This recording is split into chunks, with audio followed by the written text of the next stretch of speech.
Hello, and welcome back to Soft Stories of Great Minds. Tonight, we're stepping into the vibrant, passionate world of Frida Kahlo, one of the most iconic artists the 20th century has ever known. Her story is one of resilience, painted in bold colors, of pain transformed into beauty, and of a spirit that refused to be dimmed by circumstance. So, settle in, let your breathing slow. Release the tension from your shoulders. Tonight, we're going to explore the life of this remarkable woman through 100 gentle facts, each one a brushstroke in the portrait of her extraordinary existence. And before we begin, I'm curious, where in the world are you listening from tonight? I love knowing that these stories reach you wherever you are, whether you're in a cozy bedroom in Stockholm, a quiet apartment in Tokyo, or perhaps somewhere under the warm glow of Mexican moonlight. Drop a comment and let me know where you're resting your head tonight. Now, let the soft story begin. Fact 1. Frida Kahlo was born on July 6, 1907, in a house painted the color of the Mexican sky, a brilliant, deep cobalt blue. Imagine this color for a moment. Not the pale blue of a summer afternoon, but the rich, saturated blue of twilight, of deep water, of sapphires catching light. This house, located in Coyoacan, a charming neighborhood on the outskirts of Mexico City, would become known to the world as La Casa Azul, the Blue House. Coyoacan itself was a place of magic even then. The name means place of coyotes in Nahuatl, the language of the Aztecs.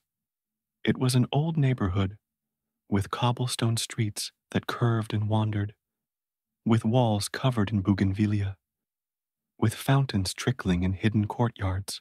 The air smelled of tamales steaming in banana leaves, of fresh tortillas on the comal, of jasmine blooming in the evening.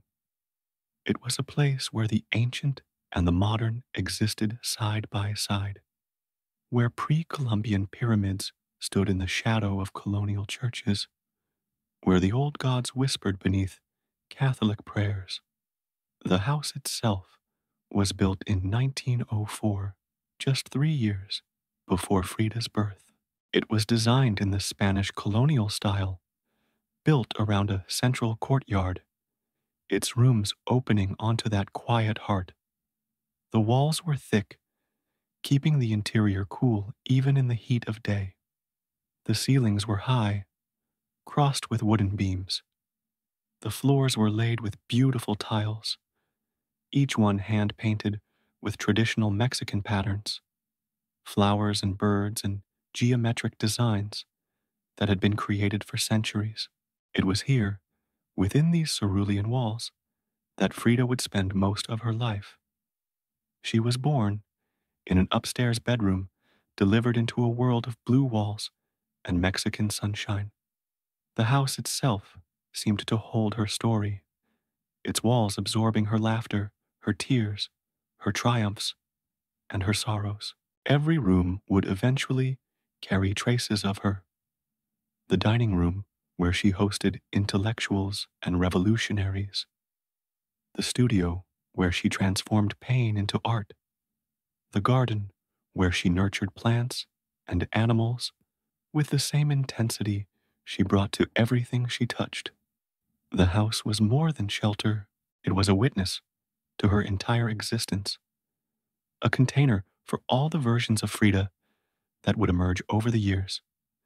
The sick child, the rebellious student, the passionate lover, the suffering artist, the dying woman refusing to surrender.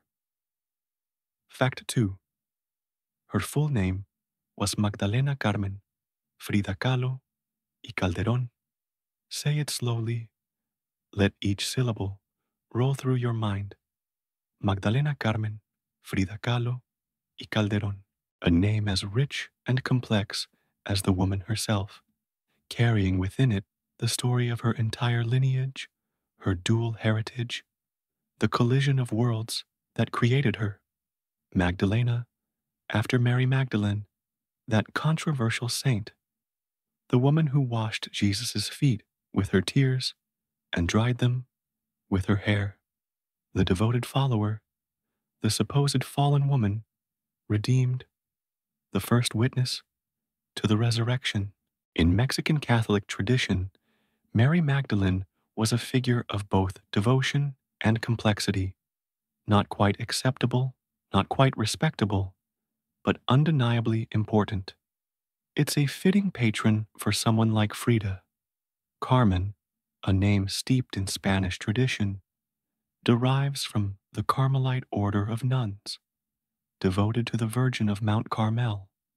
It means garden or orchard, a place of cultivation and growth.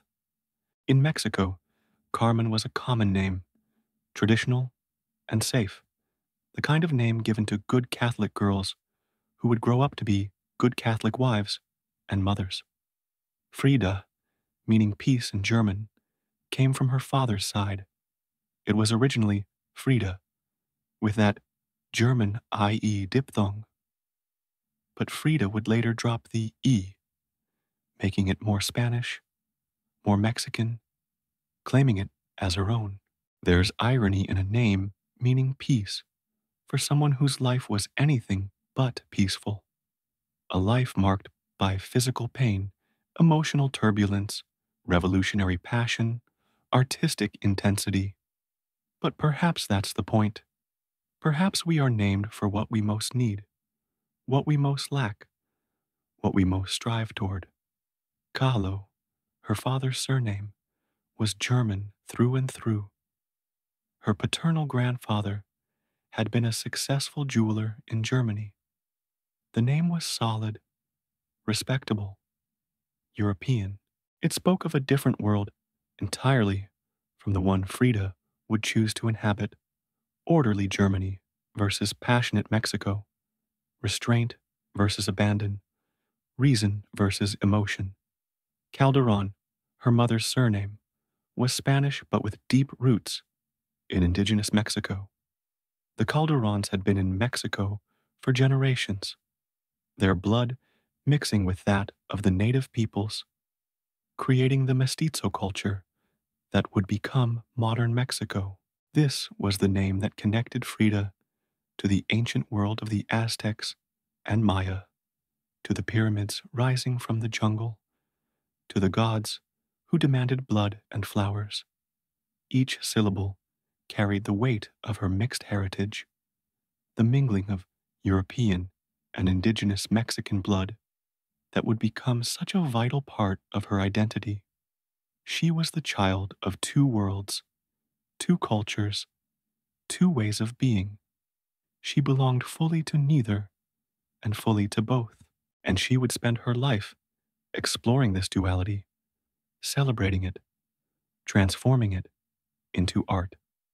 Fact 3. Frida often told people she was born in 1910, not 1907. This wasn't vanity about her age, but rather a deliberate choice to align her birth with the beginning of the Mexican Revolution. She wanted people to see her as a daughter of that revolution, born from the same transformative fires that reshaped Mexico. In her mind, she and modern Mexico came into being together, two spirits forged in the same moment of national rebirth. Fact 4. Her father, Guillermo Kahlo, was a photographer who had emigrated from Germany to Mexico in 1891, originally named Carl Wilhelm Kahlo. He changed his name to the more Hispanic Guillermo upon arriving in his new homeland. He was a man of quiet artistry, spending his days capturing light and shadow through his camera lens, preserving moments in silver and paper. Fact 5. Frida's mother, Matilde Calderon y Gonzalez, was of mixed Spanish and indigenous Mexican descent, specifically with roots in the Purepecha people. She was a devout Catholic woman, practical and strong, though Frida would later describe their relationship as complicated. Matilda ran the household with firm authority, a woman shaped by tradition and faith. Fact 6. When Frida was just 6 years old, she contracted poliomyelitis, commonly known as polio. The disease left her bedridden for 9 months, a small child trapped in stillness, while the world continued its motion beyond her window. The illness would leave lasting effects. Her right leg became thinner and shorter than her left, a physical reminder of this early encounter with suffering. Imagine being 6 years old and suddenly unable to walk, unable to play, unable to do all the things that make childhood bearable. One day, you're running through the courtyard, climbing trees in the garden, spinning until you're dizzy, and the next day, your body betrays you. Your muscles stop working. Your legs won't hold you. The fever burns through you like fire. Your mother's face hovers above you, worried and praying, and you don't understand what's happening to you, only that something is terribly, terribly wrong. Polio was one of the most feared diseases of the early 20th century. It struck without warning, often attacking children, leaving them paralyzed, sometimes killing them. There was no cure, no vaccine yet. That wouldn't come until the 1950s. All you could do was rest and hope your body would heal itself, at least partially. For 9 months, Frida lay in her bed in La Casa Azul. 9 months is an eternity to a child. It's longer than a school year. It's long enough for seasons to change, for birthdays to pass, for the world outside to transform while you remain frozen in place. She watched through her window as other children played, as the garden changed from spring to summer to fall, as life went on without her. Her right leg, the one most affected by the disease, became thin and weak. Even after she could walk again, it never fully recovered. It remained noticeably smaller than her left leg, making her walk with a limp. Children can be cruel, and her schoolmates noticed. They called her names: Frida Pegleg, Lame Frida. They teased her, mimicked her walk, made her feel different, damaged, less than. But Frida's father saw something in her that others didn't. He saw her spirit, her intelligence, her determination.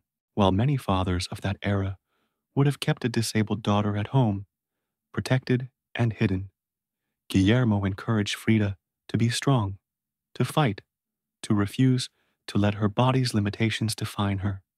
He prescribed physical exercise: swimming, boxing, wrestling, soccer, all unusual activities for girls in early 20th century Mexico.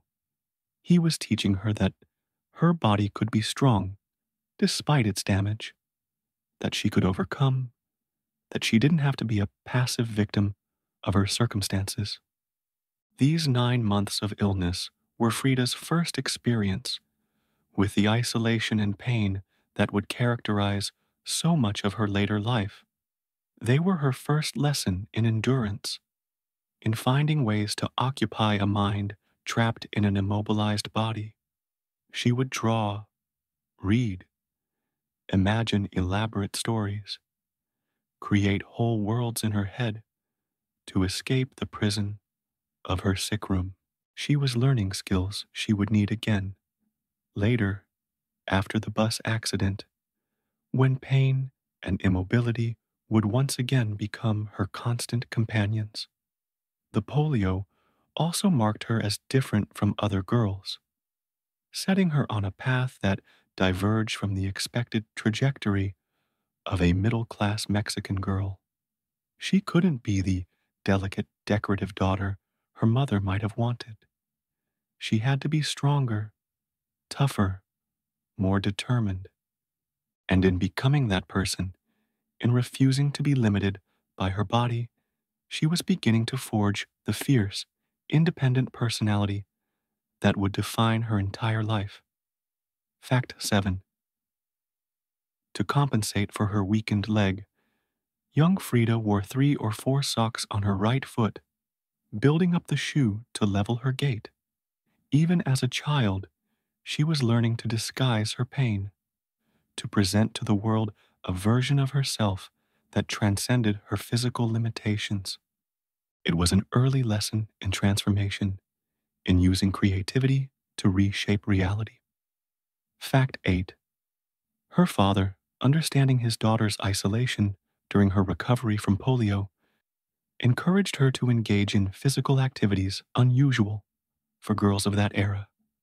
He taught her to swim, to box, to wrestle, to play soccer. While other girls were learning embroidery, Frida was learning the strength of her own body, the power of movement, and determination. Fact 9. Frida developed an especially close bond with her father. She would spend hours in his photography studio, watching him work, learning about composition and light. He would take her on walks through Coyoacan, teaching her to see the world through an artist's eyes. In many ways, he was her first art teacher, though neither of them knew it at the time. Fact 10. In 1922, at the age of 15, Frida was admitted to the National Preparatory School in Mexico City. This was extraordinary. She was one of only 35 female students in a school of 2,000. The building itself was a palace of learning, its walls soon to be adorned with murals by the great Mexican artists of the day. Fact 11.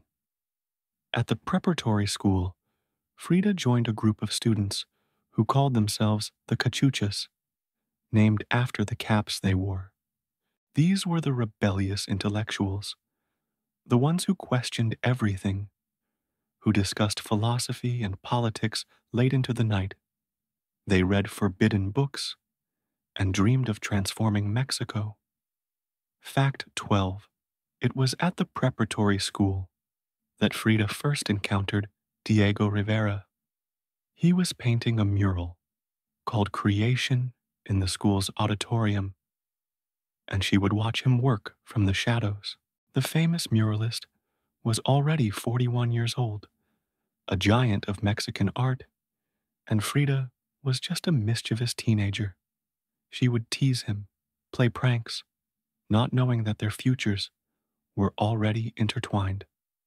Fact 13. During these school years, Frida fell in love with a fellow student named Alejandro Gomez Arias. He was the leader of the Cachuchas, brilliant and passionate, and Frida adored him with all the intensity of first love. They exchanged letters filled with poetry and dreams, planning a future together. Fact 14. At 18, Frida had planned to study medicine. She dreamed of becoming a doctor, of understanding the human body, of healing. Her brilliant mind and fearless spirit seemed perfectly suited for the sciences. But fate, as it often does, had different plans entirely. Fact 15. On September 17th, 1925, Frida and Alejandro were riding a bus home from school. Picture this day with me. The sky was heavy with clouds, that particular gray that promises rain.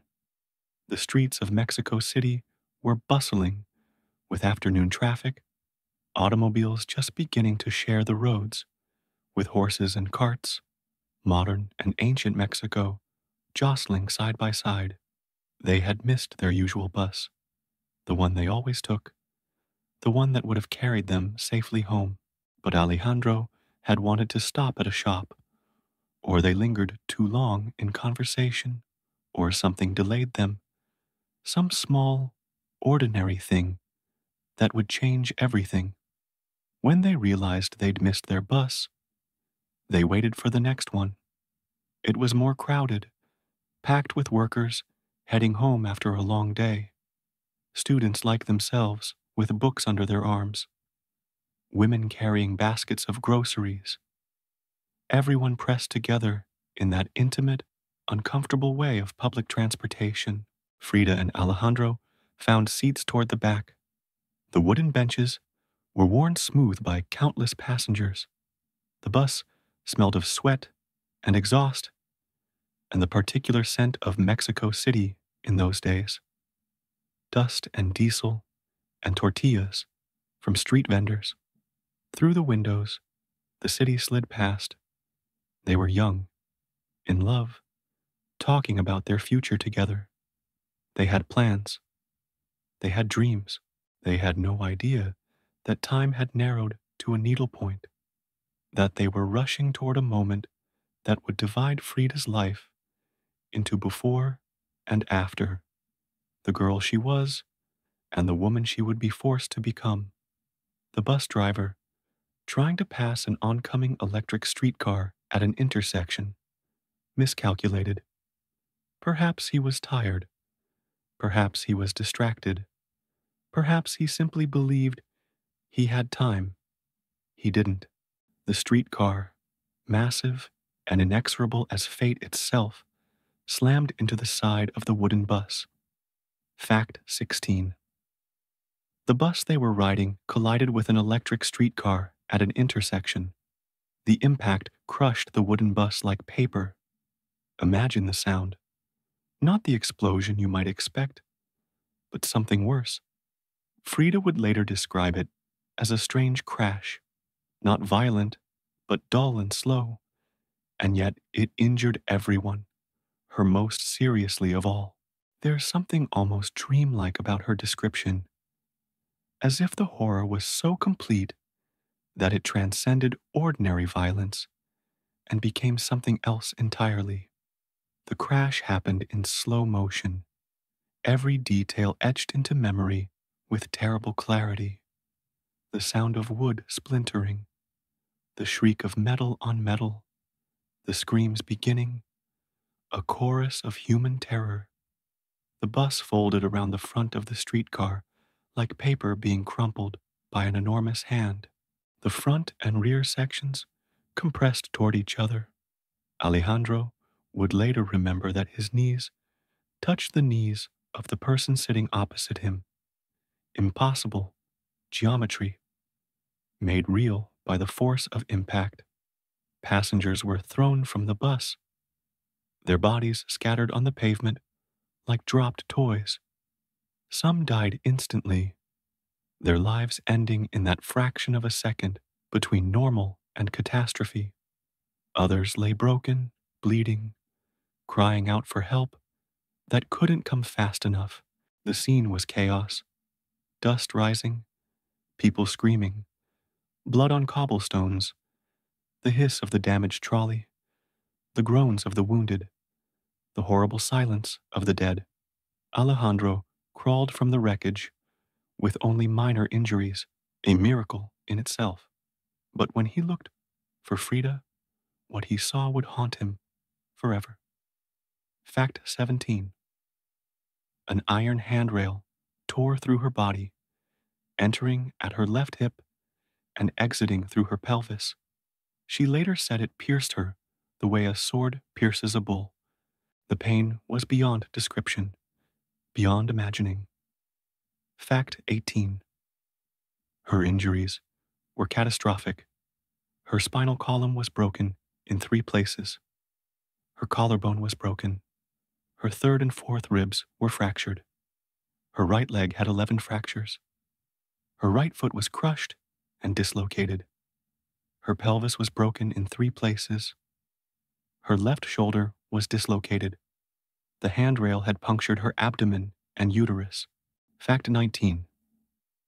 In a surreal detail that would haunt Frida forever, another passenger on the bus had been carrying a package of powdered gold. When the package burst in the crash, the golden dust settled over Frida's bleeding, naked body, her clothes having been torn away in the collision. She lay there, covered in blood and gold, a terrible and beautiful tableau. Fact 20. Doctors didn't expect her to survive. She spent a month in the hospital, her body encased in a plaster cast. The pain was constant, unrelenting, a fire that never dimmed. And yet, somehow, against all odds, she lived. Fact 21. During her long recovery, bedridden and immobile, Frida's father brought her his paints and brushes. Her mother commissioned a special easel that could be adapted to her bed and installed a mirror on the canopy above so Frida could see herself. It was here, in this bed of pain, that the artist was truly born. Fact 22. Frida began painting self-portraits not out of vanity, but out of necessity. As she famously said, "I paint myself because I am so often alone, and because I am the subject I know best." In her isolation, she became both the observer and the observed, the artist and the art. Fact 23. Her first self-portrait, painted in 1926, was titled Self-Portrait in a Velvet Dress. She wears a burgundy dress with long sleeves, her hand positioned gracefully, her gaze steady and enigmatic. Already, at 19, she had the presence of someone who had looked death in the eye and chosen to live. Fact 24. The bus accident left Frida unable to have children. The damage to her uterus and pelvis meant that pregnancy would be extremely dangerous, if not impossible. This loss would haunt her throughout her life, expressing itself in paintings of barren landscapes and broken bodies. Fact 25.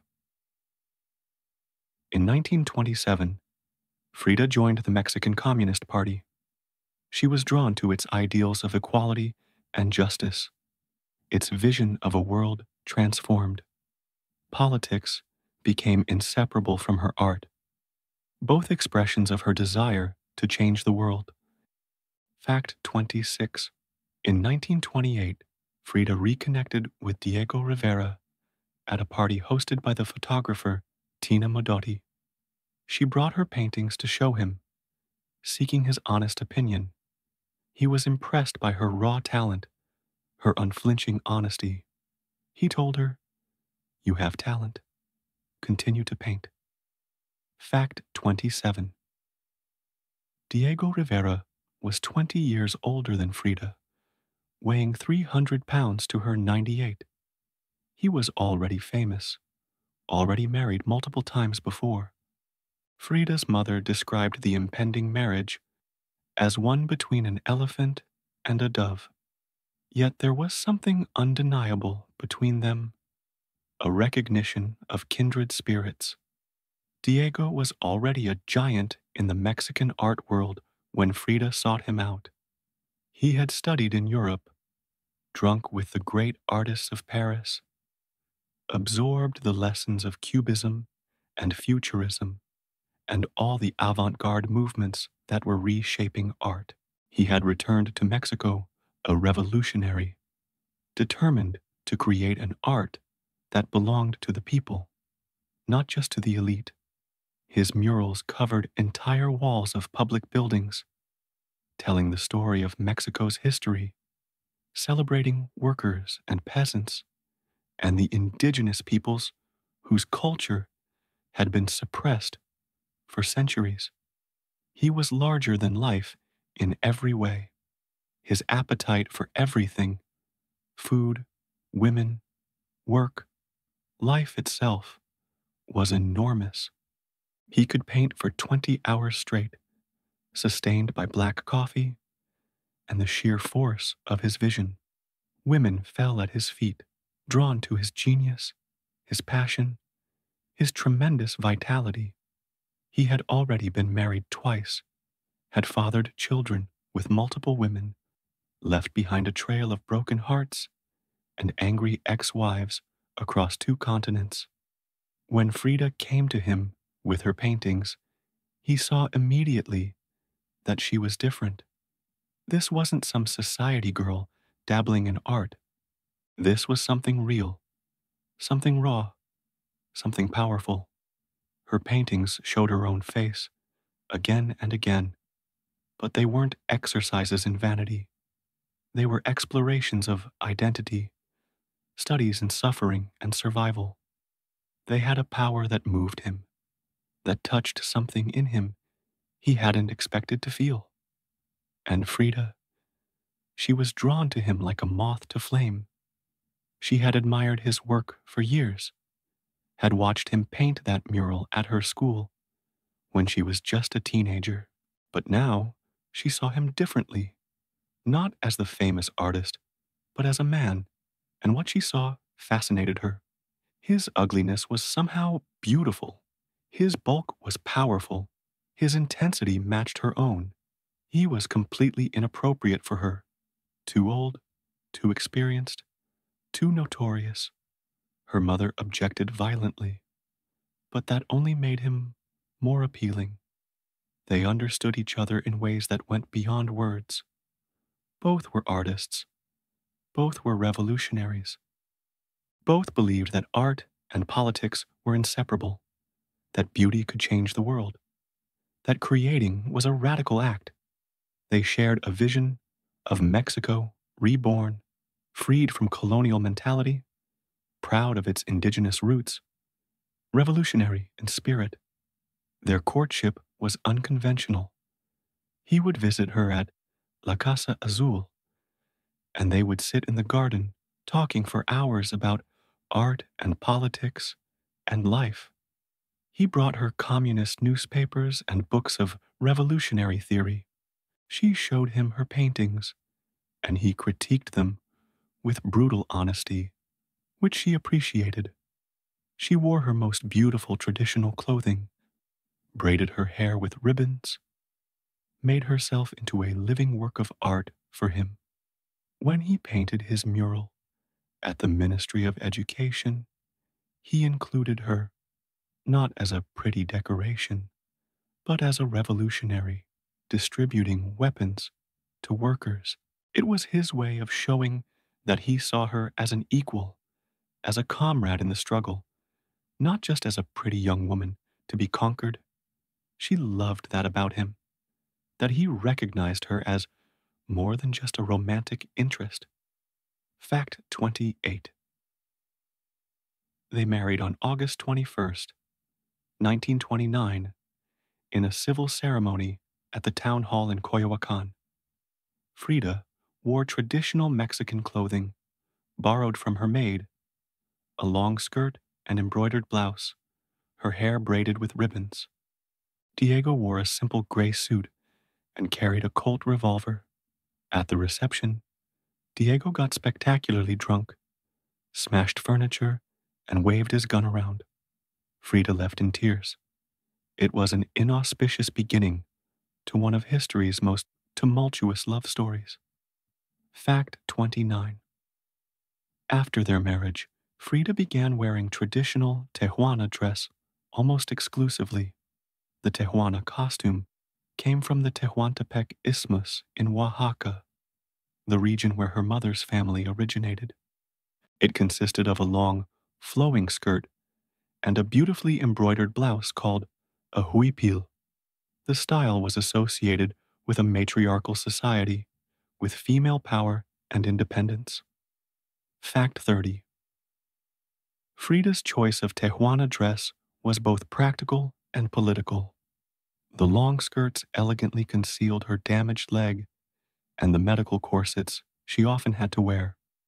But more than that, wearing indigenous clothing was a statement against colonialism, an embrace of Mexico's native roots over European influence.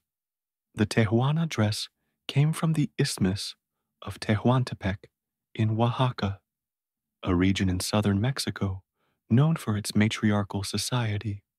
In Tehuantepec, women controlled the markets, owned property, made business decisions. They were powerful, respected, Economically independent, the Tehuana costume reflected this power. It was elaborate, expensive, eye-catching, designed to command attention and respect. The costume consisted of two main pieces. First, the huipil, a short square blouse that hung loosely from the shoulders, usually made of velvet or satin, heavily embroidered with large, bold flower designs using the chain stitch on a sewing machine. The flowers were huge, stylized, bursting across the fabric in riots of color: magenta and purple, orange and yellow, green and blue. The embroidery was so dense that sometimes you could barely see the base fabric beneath the flowers. Second, the inagua, a long, full skirt that reached to the floor, often made of printed cotton imported from England, decorated with more embroidery and a wide ruffle of handmade lace around the hem. The skirts were heavy, substantial, requiring yards and yards of fabric. When you walked, they swayed and rustled, announcing your presence, making you impossible to ignore. But the costume wasn't complete. With just these two pieces, there were accessories that were just as important: heavy gold jewelry, either antique pieces passed down through generations or new pieces made in the traditional style, thick gold chains, large hoop earrings, rings on every finger. The jewelry made noise when you moved, a tinkling of metal that accompanied your every gesture. And then there was the head decoration. For everyday wear, women braided their hair and wound it with ribbons. But for special occasions, they wore the resplendor, a stiffened white lace headdress that framed the face like a halo or the rays of the sun. It was made from one of the detachable lace ruffles from the skirt, heavily starched until it stood out stiffly, creating this extraordinary frame around the woman's face. When you looked at someone wearing the resplendor, you looked at her face. You couldn't look anywhere else. It commanded attention, focused the gaze, made the woman wearing it the center of the visual field. For Frida, adopting this costume was a multifaceted choice. Practically, the long skirts hid her thin, damaged right leg and the medical corsets that held her broken spine together. The loose-fitting huipil was comfortable for someone whose body was often in pain.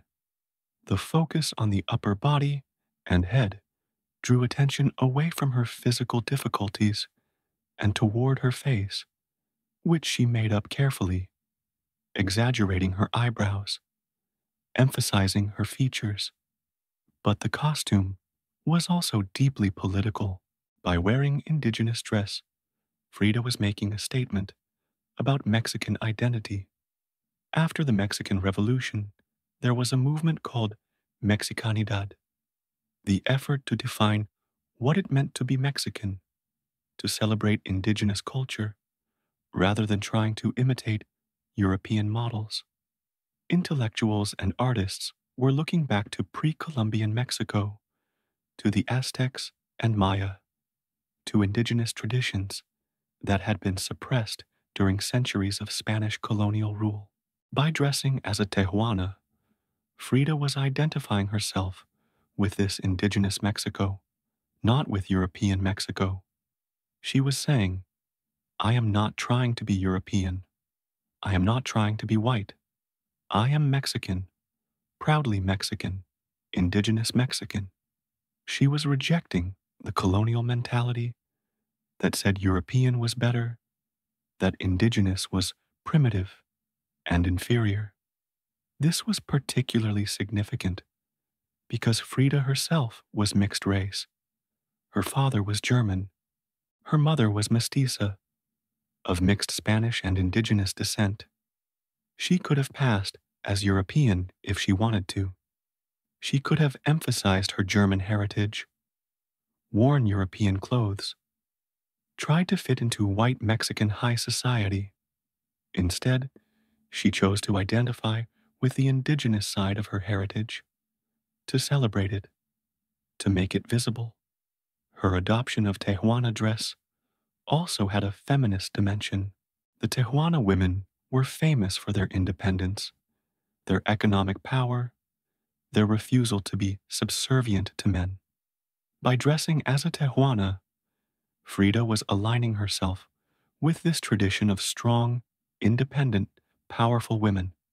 She was saying, I am not a decorative wife. I am not a passive object. I am a woman with my own power, my own identity, my own authority. And finally, there was an element of theatricality, of performance, of self-creation. Frida understood that appearance was a form of communication, a way of telling the world who you were. She constructed herself carefully, deliberately, making herself into a living work of art. The Tehuana costume became part of her identity, as recognizable as her paintings. When people saw a woman in traditional Mexican dress, with flowers in her hair and heavy jewelry, they knew immediately that's Frida Kahlo. She made the costume her own, too. She didn't always follow the rules exactly. She would mix pieces from different regions of Mexico. A Tehuana skirt with a huipil from Chiapas, a rebozo from Oaxaca, with jewelry from Jalisco. She would incorporate Asian elements, Chinese silk, Guatemalan textiles. She wore her corsets painted with hammer and sickles over her clothing, making her medical necessity into a political statement. She personalized everything, making it uniquely hers. When she traveled to the United States and Europe, her Tehuana costume caused a sensation. Americans and Europeans had never seen anything like it. She stood out wherever she went, this small Mexican woman in her extraordinary clothes. Impossible to ignore, impossible to forget. Fashion magazines photographed her. Designers were inspired by her. She became, without trying, a fashion icon, proof that traditional indigenous dress could be sophisticated, elegant, utterly modern. In this way, Frida transformed what could have been a limitation, her damaged body, her need for medical devices, her chronic pain, into a strength. She created a visual identity that was powerful, political, beautiful, uniquely her own. She turned herself into art, the same way she turned her pain into paintings. And in doing so, she showed that disability didn't mean invisibility, that suffering didn't mean surrender, that you could take what life had done to you and transform it into something magnificent. Fact 31. She adorned herself with elaborate jewelry, heavy silver necklaces, large hoop earrings, rings on every finger. She braided her hair with bright ribbons and fresh flowers. She painted her eyebrows thick and dark, often drawing them together in a single line across her forehead. She enhanced what others might have called masculine features, her faint mustache, her unibrow, transforming them into emblems of her unique beauty. Fact 32. Frida's appearance became her armor and her art. She constructed herself as carefully as she constructed her paintings, every element chosen with intention. She made herself impossible to look away from, impossible to forget. Fact 33. In 1930, Frida and Diego traveled to San Francisco, where Diego had been commissioned to paint murals. It was Frida's first time in the United States. She found it fascinating and alienating in equal measure.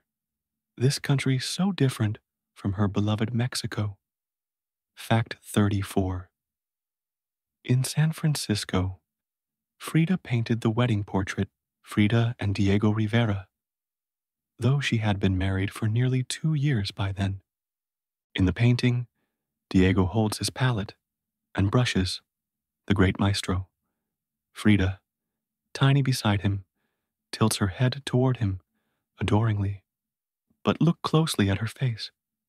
There's something knowing in her eyes, something that suggests she understands exactly what she's portraying. Fact 35. In San Francisco, Frida met Dr. Leo Eloiser, who became one of her most trusted physicians and closest friends. He understood both her body and her spirit, offering treatment that acknowledged the whole person, not just the symptoms. Their friendship would sustain her through many dark times. Fact 36. From San Francisco, they traveled to New York for Diego's major exhibition at the Museum of Modern Art. Then to Detroit, where Diego was commissioned to paint murals at the Detroit Institute of Arts. Frida found Detroit ugly and industrial, a city of machines and monotony. Fact 37. While in Detroit in 1932, Frida became pregnant. Despite the warnings from doctors, she desperately wanted to have Diego's child, but her damaged body betrayed her, and she miscarried in the Henry Ford Hospital. Fact 38. The miscarriage devastated Frida. In her painting, Henry Ford Hospital, she depicts herself lying naked on a hospital bed, tears streaming down her face, floating in a pool of blood. 6 red ribbons, like umbilical cords, connect her to 6 floating objects: a fetus, a snail, a broken pelvis, medical equipment, an orchid, and a torso. It is one of the most raw, heartbreaking depictions of loss ever painted. Fact 39. Frida would experience multiple miscarriages and medical abortions throughout her life. The longing for a child she could never safely have permeated her work. She painted pregnant figures, cradled animals like babies, and often depicted herself as both mother and child simultaneously. Fact 40. Back in Mexico in 1933, Frida and Diego moved into a unique double house in San Angel, designed by their friend, the architect Juan O'Gorman. It consisted of 2 separate buildings, one for Frida, painted in blue and white, one for Diego, painted in pink, connected by a bridge. Even their home reflected their relationship, together but separate, independent but connected. Fact 41. Frida's marriage to Diego was passionate but perpetually turbulent. Both had affairs, Frida with both men and women. Diego's infidelities wounded her deeply, particularly when she discovered he was having an affair with her younger sister, Christina. Fact 42. The betrayal by her sister was one of the deepest cuts Frida ever experienced. In response, she painted A Few Small Nips, a disturbing work showing a murdered woman lying on a bed, her body covered in stab wounds, while her killer stands nearby. It was based on a real news story, but it channeled Frida's own sense of being violated and destroyed. Fact 43. In 1937, Leon Trotsky, the exiled Russian revolutionary, arrived in Mexico with his wife Natalia Sadova. Frida and Diego, ardent communists and Trotskyites, had convinced the Mexican government to grant him asylum. The Trotskys moved into La Casa Azul, which was fortified with guards and barred windows for their protection. Fact 44. Frida and Trotsky, despite the 28-year age difference, began a brief affair. They exchanged notes hidden in books, spoke in English so Natalia wouldn't understand, and found stolen moments together. The affair lasted only a few months, ending amicably. Fact 45. On Trotsky's birthday November the 7th, 1937, also the anniversary of the October Revolution, Frida gave him a self-portrait. In it, she stands between white curtains, as if on a stage, holding a letter that reads, "For Leon Trotsky, with all my love." She is elegantly dressed, radiantly beautiful, both seductive and dignified. It is a love letter in oil and canvas. Fact 46. In April 1938, the French surrealist André Breton visited Mexico and met Frida. He was immediately entranced by her work, declaring her a surrealist and describing her paintings as a ribbon around a bomb.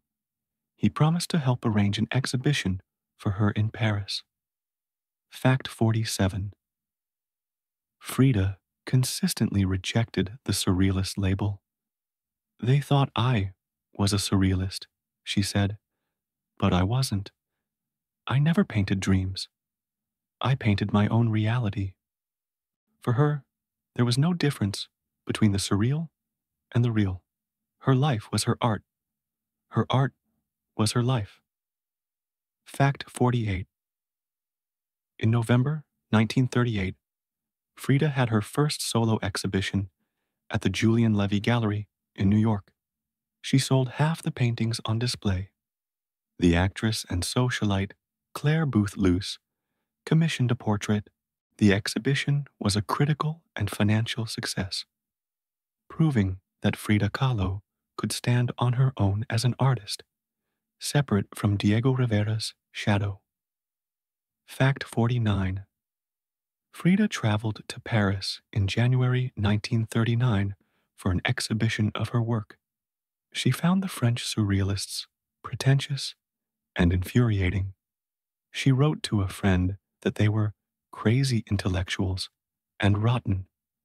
The exhibition was poorly organized and not particularly successful, but one painting was purchased by the Louvre, the frame, making Frida the first Mexican artist ever featured in that August Museum's collection. Fact 50. While in Paris, Frida befriended the Spanish painter Pablo Picasso, who gave her a pair of earrings shaped like hands. She wore them often, treasuring them as a gift from one iconoclast to another. They recognized in each other a kindred defiance, a refusal to be bound by convention. Fact 51. In 1939, Frida and Diego divorced. The reasons were complex: his endless infidelities, her own affairs, their volatile temperaments, the pain of unfulfilled dreams. She painted the two Fridas that year, showing herself split in two, one Frida in traditional Tehuana dress, one in a white European dress. The Tehuana Frida's heart is whole. The European Frida's heart is broken and bleeding. They hold hands, two versions of the same woman, comforting each other. Fact 52. The divorce was brief. On December 8th, 1940, in San Francisco, they remarried. The conditions were unusual. They would maintain separate finances, and there would be no sexual relations. But they could not stay apart. Their connection was too deep, too essential. As Frida once wrote, "I suffered two serious accidents in my life, one in which a streetcar knocked me down. The other accident is Diego." Fact 53. After remarrying, they moved back to La Casa Azul.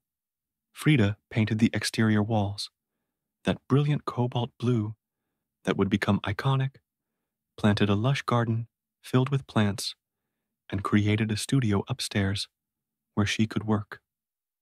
Fact 54. Frida was an avid gardener.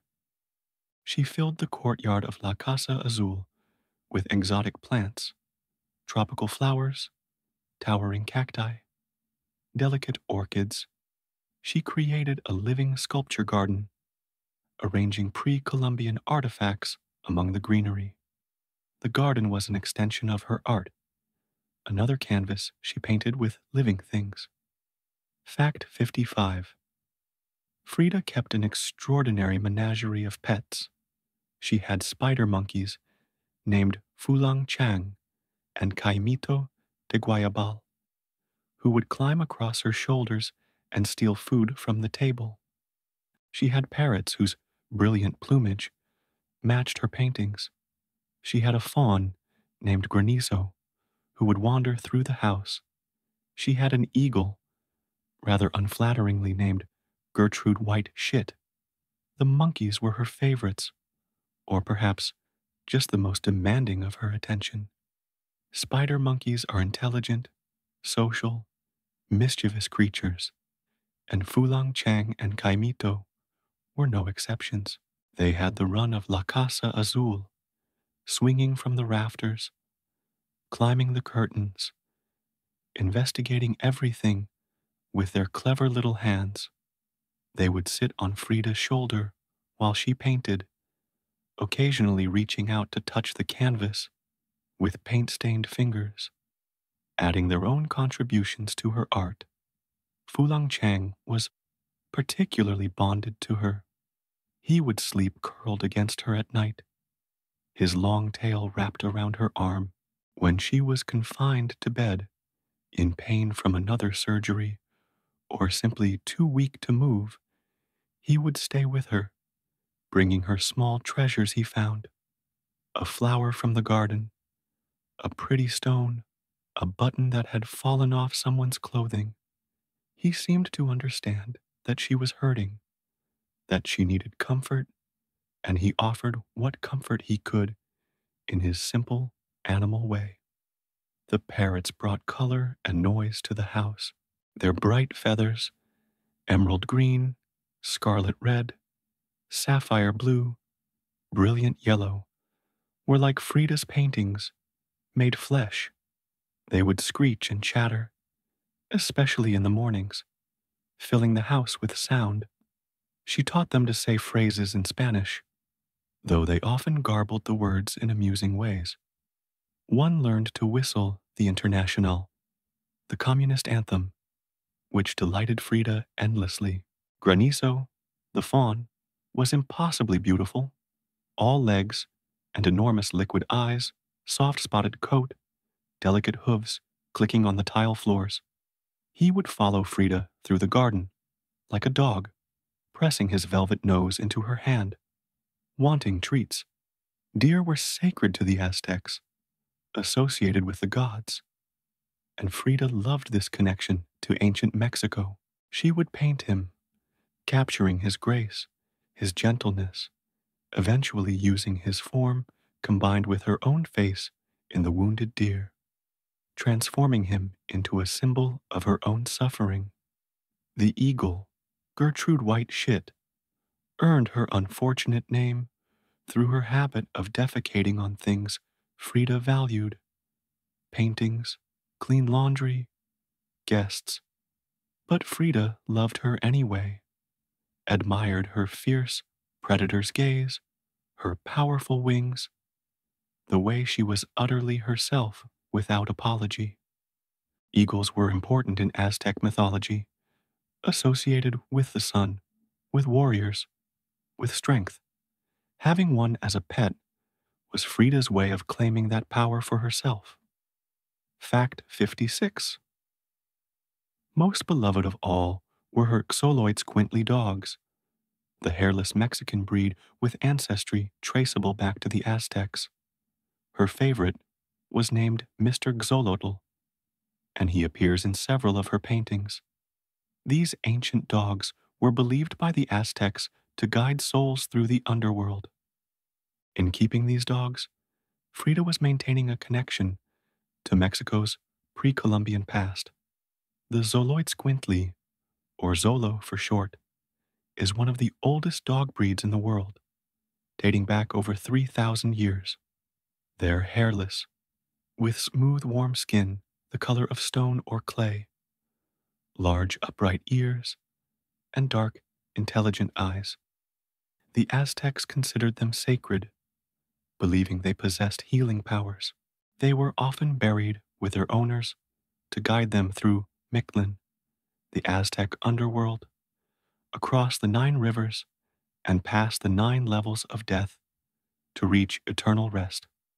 Mr. Xolotl was named for the Aztec god of lightning and death, the god who took the form of a dog, the guide of the dead.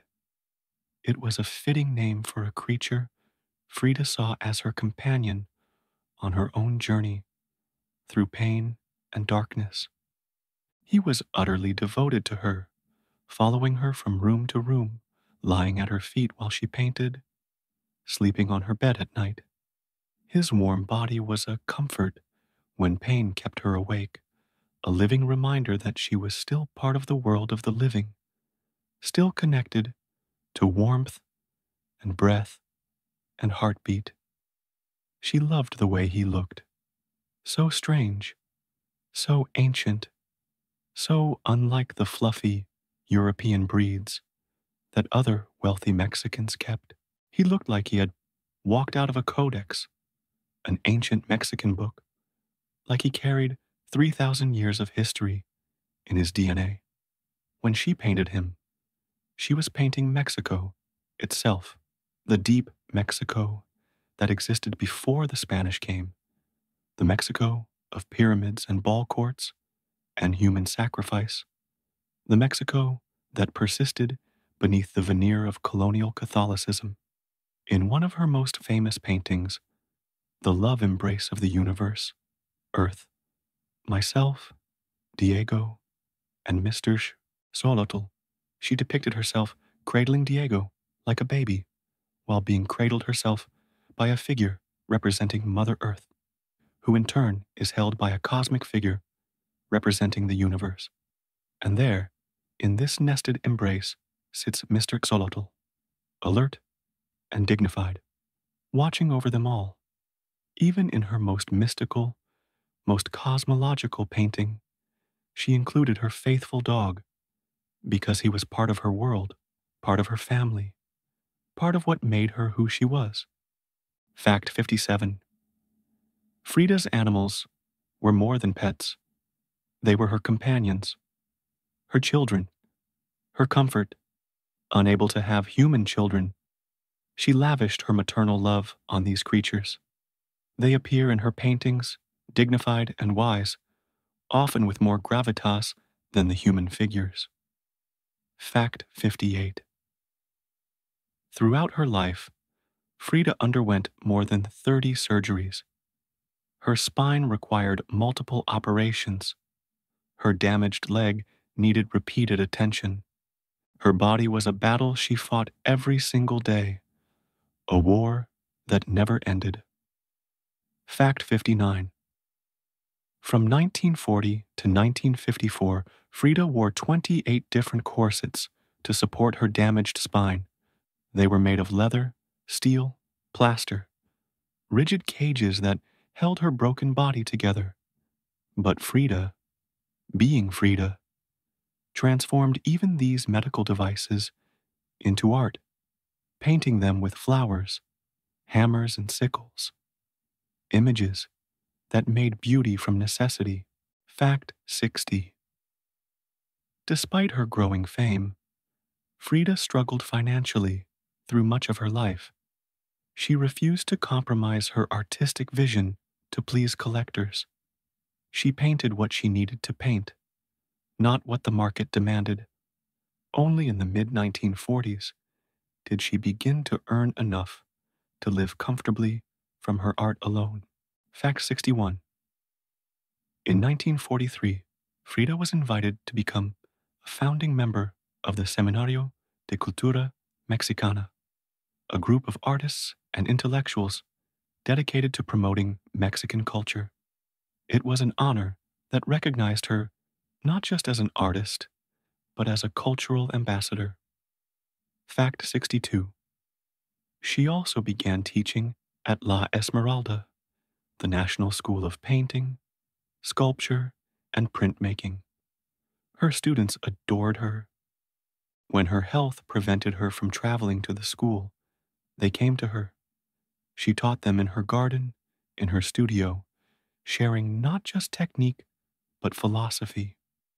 Nothing is absolute, she told them. Everything changes, everything moves, everything revolves, everything flies and goes away. Fact 63. Her students called themselves Los Fridos, and they remained devoted to her throughout her life and beyond. She taught them to look at the world with Mexican eyes, to find beauty in everyday objects, to paint their truth regardless of trends or fashion. Fact 64. Frida's artistic style was entirely her own, a unique fusion of Mexican folk art, Renaissance painting techniques, and raw emotional honesty. She painted on small tin panels called ex votos, traditionally used for religious devotional paintings. She took this humble format and used it to explore the most complex human experiences. Ex votos, or votive paintings, were a centuries-old tradition in Mexico. When someone survived a terrible accident, recovered from a serious illness, or was saved from danger, they would commission a small painting on tin as a thank offering to the saint or virgin who had interceded on their behalf. These paintings followed a formula. The bottom portion showed the dramatic scene, the accident, the illness, the near disaster, depicted with naive directness. The top portion showed the holy figure who had provided miraculous salvation. The paintings were small, usually no more than a foot tall, meant to be hung in churches as testimonies to divine intervention. These simple paintings were everywhere in Mexico, in tiny village churches, in grand cathedrals, in roadside shrines. They were the art of ordinary people, painted not by trained artists, but by amateurs, folk painters, anyone with a brush and pigment and a story to tell. They didn't follow the rules of academic art. Perspective was flat, proportions were off, but they had an emotional directness, a narrative power, an honesty that transcended technical skill. Frida loved these paintings. She collected them avidly, eventually amassing over 2,000 of them, which she displayed throughout La Casa Azul. She loved their authenticity, their refusal to predify suffering, their insistence that pain was real and survival was miraculous, and thanks must be given. She saw in them a way of painting that was truly Mexican, truly popular, truly honest. When she began painting her own works, she adopted this format but subverted it. Her paintings were the same small size, often painted on tin or copper, as ex votos were. They depicted catastrophe and suffering with the same unflinching directness. But there was no virgin or saint in the top corner, no divine intervention to explain survival. Instead, there was only Frida herself, bearing witness to her own pain, her own survival, her own persistence. She made herself the center of her own narrative, not a passive victim waiting to be saved, but an active participant in her own story. She also drew on Renaissance techniques, the careful modeling of faces, the subtle gradations of light and shadow, the attention to detail in fabrics and jewelry and plants. She had studied the old masters, particularly Italian Renaissance painters, and absorbed their lessons in how to paint flesh that looked alive, eyes that seemed to see, hands that conveyed emotion through gesture. But she filtered these European techniques through a Mexican sensibility, creating something entirely new. Her color palette was distinctly Mexican, the vibrant pinks and greens and blues and yellows of Mexican folk art, of traditional clothing, of tropical flowers and the tropical birds. These weren't the muted, subtle colors of European painting. These were colors that shouted, that celebrated, that refused to be ignored. Even when painting the most tragic subjects, she used these brilliant colors, creating a visual tension between the violence of the content and the beauty of the execution. Fact 65. She worked primarily in oil paint, though she also used watercolor and ink. Her brushwork was precise, almost miniaturist in detail. She built up her painting slowly, layer upon patient layer, the way she built up her own identity, carefully, deliberately, transforming pain into beauty with each careful stroke. Frida's technique was meticulous, almost obsessive.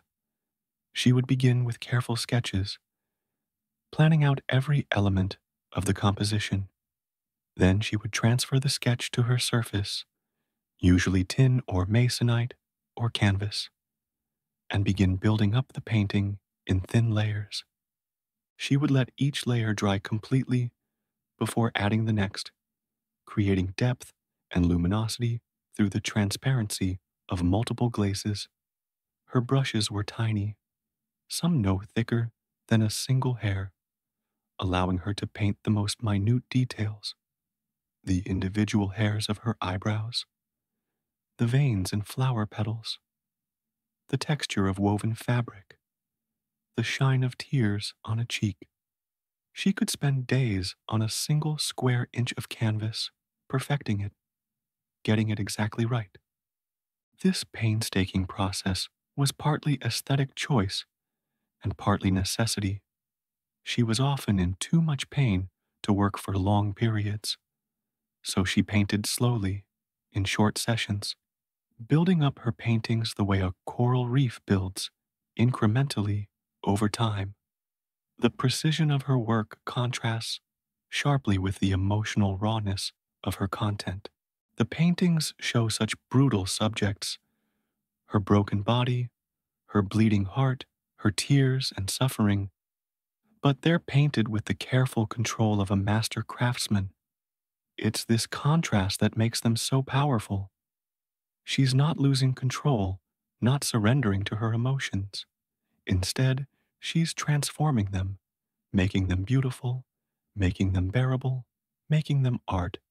She signed her paintings simply Frida, usually in the bottom corner, or sometimes integrated into the composition itself.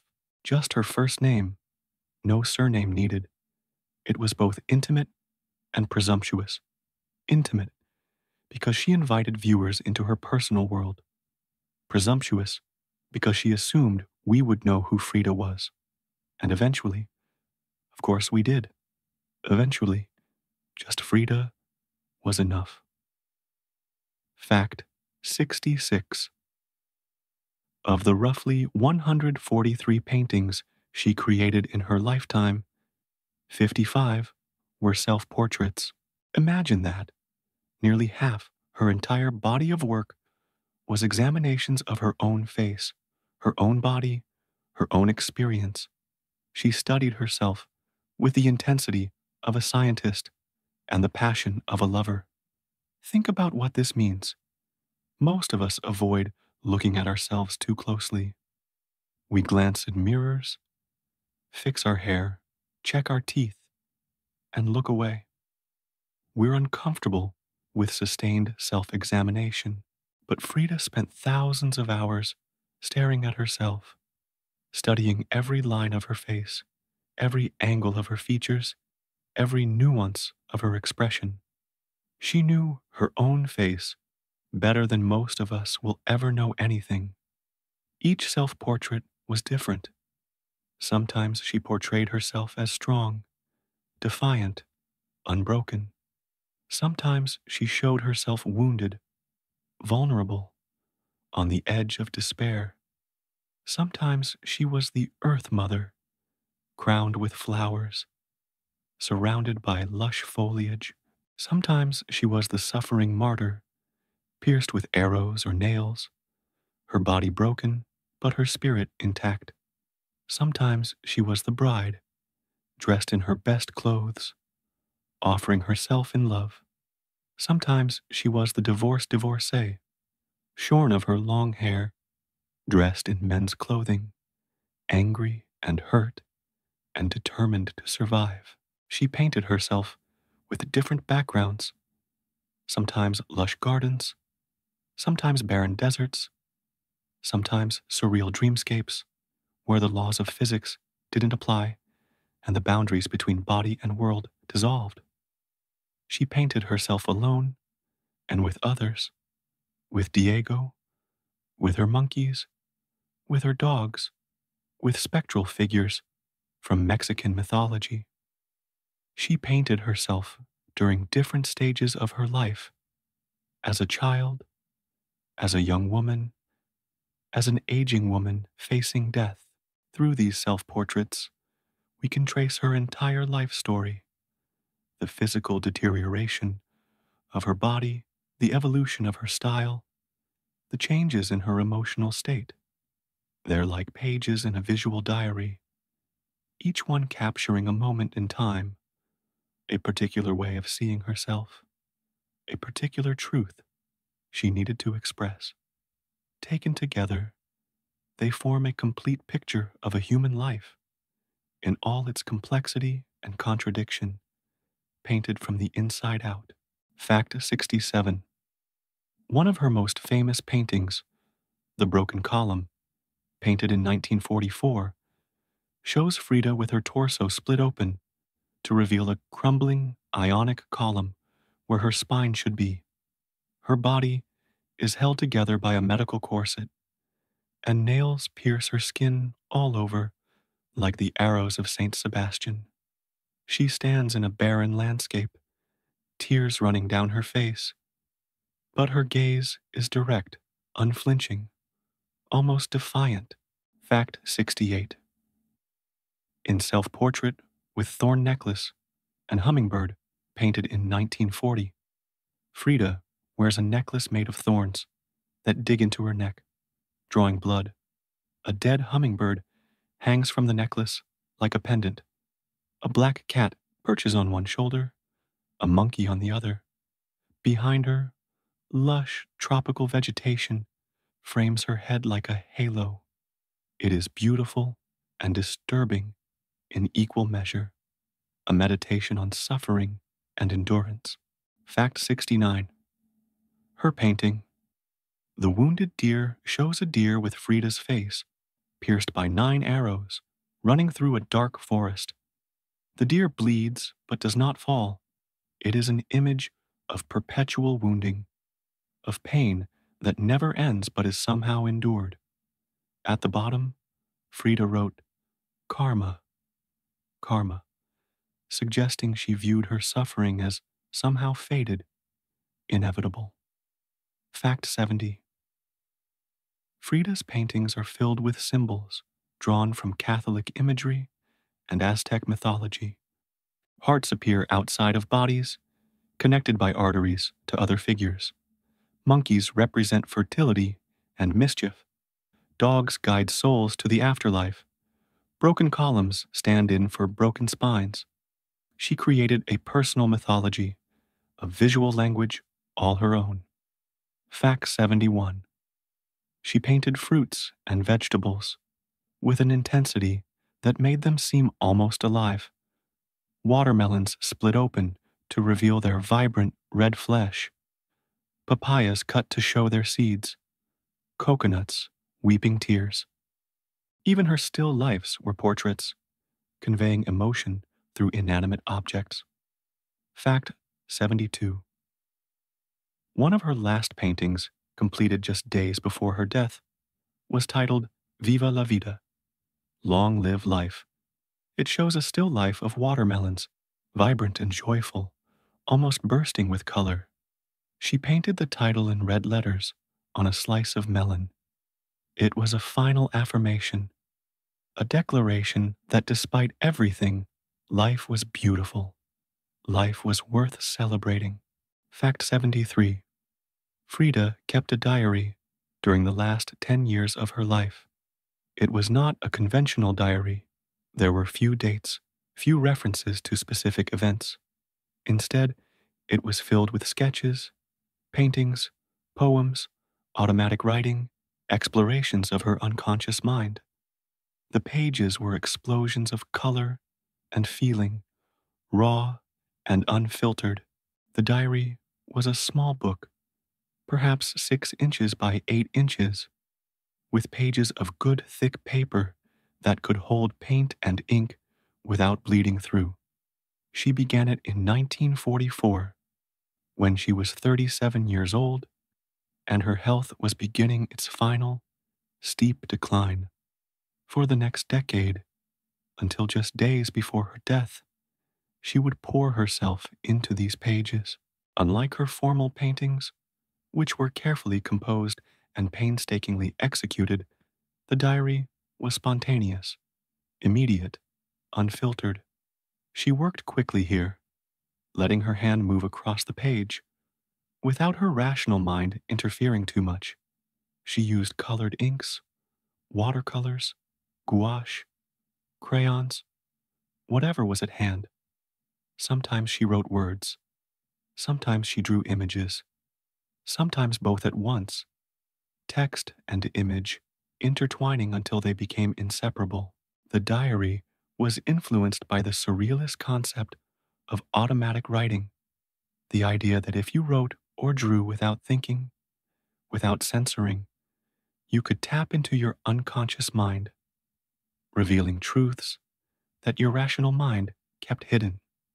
André Breton, the founder of Surrealism, had described this technique in his manifesto, and Frida, despite rejecting the Surrealist label for her formal work, embraced it in her diary. Here, in private, she could let herself be surreal, could let the strange associations and transformations flow without worrying about whether they made sense. The images that fill the diary are extraordinary. There are hybrid creatures, half human and half animal, reminiscent of the figures in Aztec codices. There are bodies that dissolve into landscapes, landscapes that transform into bodies.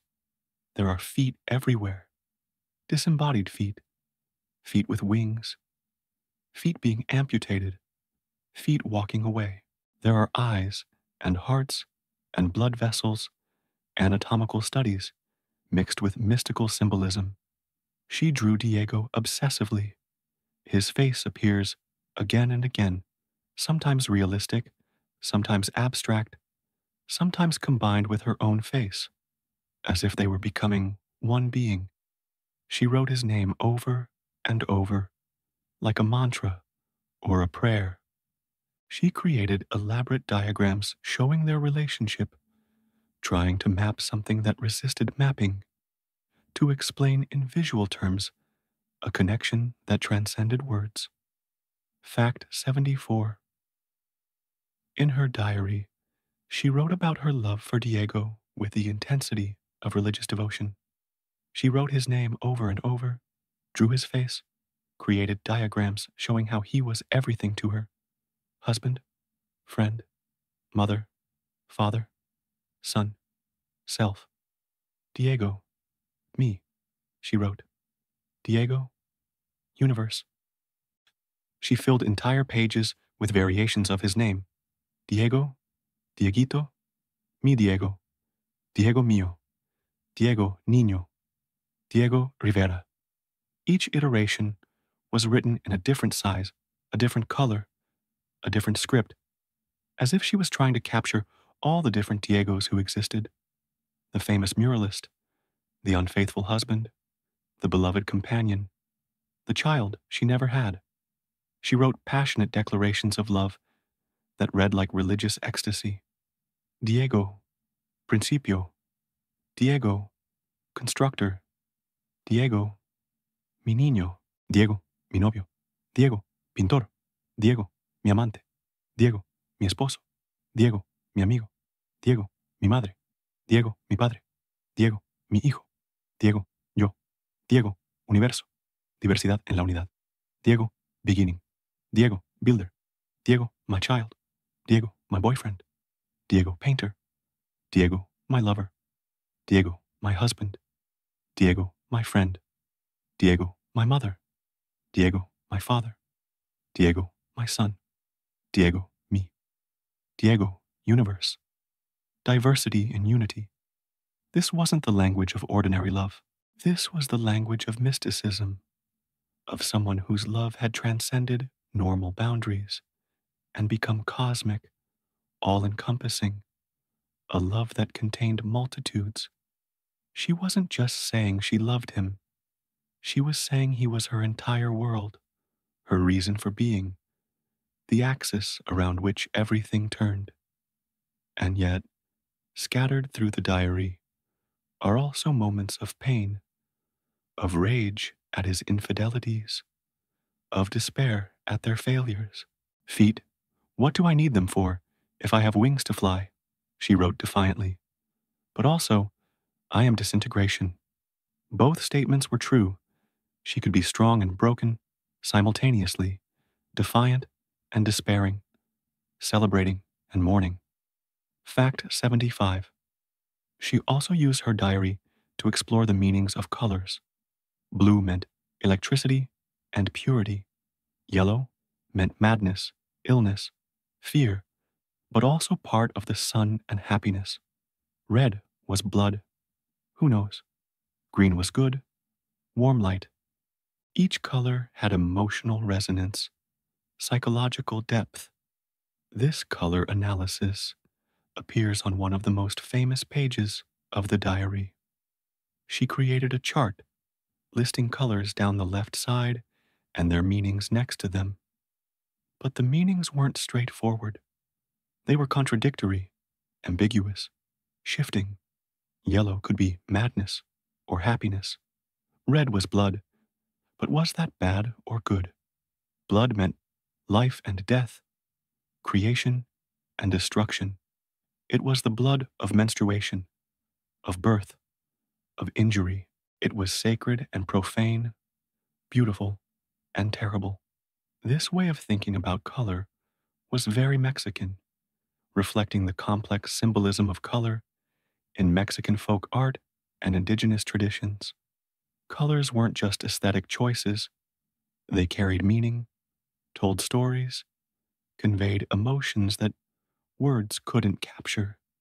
When Frida painted, she wasn't just choosing colors that looked good together. She was choosing colors that meant something, that created a emotional and symbolic harmony as well as a visual one.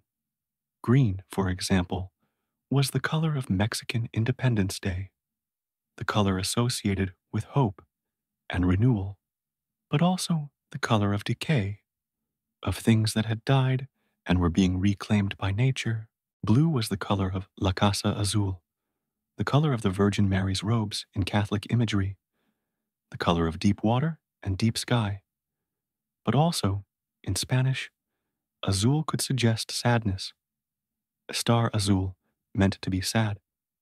Every color contained multiplicities, contradictions, depths that went beyond simple meaning. When you look at Frida's paintings knowing this, you see them differently. The colors aren't just making pretty pictures. They're telling you something, coding emotional information, creating layers of meaning that work on you even if you don't consciously understand them. That particular shade of pink she uses in The Two Fridas isn't just aesthetically pleasing. It's conveying something about flesh, about vulnerability, about female bodies. The green behind her, in self-portrait with thorn necklace and hummingbird, isn't just a tropical backdrop. It's life itself, lush and overwhelming and indifferent to her suffering. Fact 76. The diary contained images of disembodied feet, broken bodies, winged figures, seeking freedom. As her health deteriorated, the images became more fragmented, more urgent, as if she was trying to capture everything before time ran out. Fact 77. In 1950, Frida's health took a severe turn for the worse. She spent 9 months in the hospital, undergoing 7 operations on her spine. She was in constant, excruciating pain.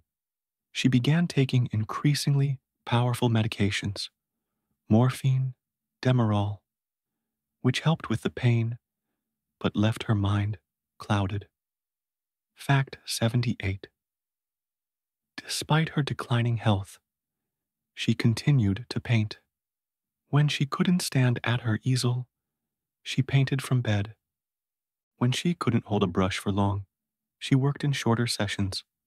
She painted because she had to, because it was how she made sense of the world, how she transformed suffering into meaning. Fact 79. In 1953, gangrene developed in her right leg, the leg damaged by polio decades earlier, the leg broken in the bus accident. The doctors said it had to be amputated. For Frida, who had spent her life trying to overcome physical limitation, this was a devastating blow. Fact 80. Her leg was amputated below the knee in August 1953. She was fitted with a prosthetic leg, which she had decorated with a red leather boot embroidered with Chinese silk, adorned with tiny bells. She turned even this loss into an opportunity for artistic expression. Fact 81. After the amputation, she wrote in her diary one of her most famous lines: "Feet, what do I need you for if I have wings to fly?" It was a defiant statement, a refusal to be diminished by physical loss. But privately, the amputation devastated her. She fell into a deep depression, struggled with thoughts of suicide. Fact 82. In April 1953, Frida had her first solo exhibition in Mexico. She was so ill that doctors forbade her from attending. Frida, characteristically, ignored them. She arrived at the gallery in an ambulance, and her 4-poster bed was brought into the space. She held court from her bed, receiving well-wishers, greeting admirers, celebrating her triumph. It was vintage Frida, turning limitation into spectacle, weakness into strength. Imagine that scene, the gallery filled with her paintings, all those self-portraits, all those images of pain transformed into beauty. The walls bright with color despite the darkness they depicted, flowers everywhere, sent by admirers, filling the space with fragrance. And in the middle of it all, Frida in her 4-poster bed, her sanctuary, her throne, her final stage. She was dressed impeccably, of course. She wore a beautiful Tijuana costume, her hair braided with ribbons and flowers, her fingers heavy with silver rings, her neck adorned with pre-Columbian jade. She had painted her face carefully, thick eyebrows, touch of color on her cheeks, bright lipstick. She looked like herself, the Frida she had created, the Frida who refused to surrender to illness or pain or death itself. Friends came, fellow artists, students, politicians, intellectuals. They lined up to see her, to touch her hand, to tell her how much her work meant to them. She joked with them, flirted, told stories, held court like the queen she was. Her voice was weak, her body failing, but her spirit blazed bright as ever. She was dying, and everyone there knew it, but she was determined to do it on her own terms, in public, surrounded by her art and her people, refusing to slip away quietly in some hospital bed. Photographers captured the scene. Frida in her bed, surrounded by her paintings, smiling for the camera despite the pain. These images would become iconic, defining how the world remembered her, not as a victim of her suffering, but as a woman who transformed even dying into performance, into art, into an act of defiant beauty. The exhibition was a triumph. Critics praised her work. Sales were strong. After decades of being known primarily as Diego Rivera's wife, she had finally, undeniably, established herself as an artist in her own right. It had taken so long, cost so much, but she had done it. She had painted her way from obscurity to recognition, from silence to voice, from invisibility to iconic status. But the cost was visible in her thin frame, her gaunt face, the pain that flickered behind her bright smile. She had given everything to her art, her body, her health, her life itself. And now, having finally achieved the recognition she deserved, she was running out of time to enjoy it. Fact 83. Among her final paintings were two that revealed her political commitments. Marxism, Will Give Health to the Sick, shows Frida supported by the hands of Karl Marx, throwing away her crutches as she is healed by communist ideology. Frida and Stalin shows her with the Soviet leader, despite the fact that Stalin had ordered the assassination of her former lover, Trotsky.